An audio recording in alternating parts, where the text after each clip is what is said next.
ఏంటంటే నేను ఒక ఎలక్టరల్ రోల్ని కూర్చుని ఎక్సెల్లో కన్వర్ట్ చేసి ఎక్కడెక్కడ మనకి హిస్టారికల్గా ఓట్లు బాగా పడుతున్నాయి, ఎక్కడ బాగా పడట్లేదు అని ఒక కాన్స్టిట్యుయెన్సీని నేను 2 ఎలక్షన్స్ స్టడీ చేస్తే ప్రెడిక్ట్ చేయగలను. So that is the power of contemporary data and data analytics. So మరి అప్పుడు నేను ఇక్కడ అసలు 80% గెలవను అని నాకు తెలిస్తే నా ఇష్టం వచ్చినట్టు ఓట్లు పెట్టుకోవచ్చు, దొంగ ఓటర్లను క్రియేట్ చేయొచ్చు.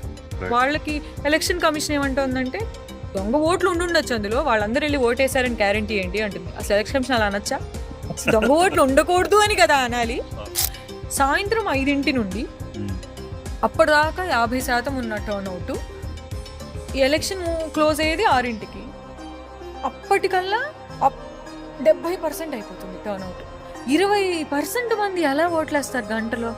అండ్ దీనికి సీసీటీవీ కెమెరాలు ఇవ్వరా మీరు? ఫుటేజ్ ఎలక్షన్ కమిషన్ ఆర్డర్ ఏంటంటే సీసీటీవీ ఫుటేజ్ 48 గంటల్లో డిలీట్ చేయండి. డిలీట్ చేసేదేంటి అంటే ఇది అన్డెమోక్రటిక్ కదా.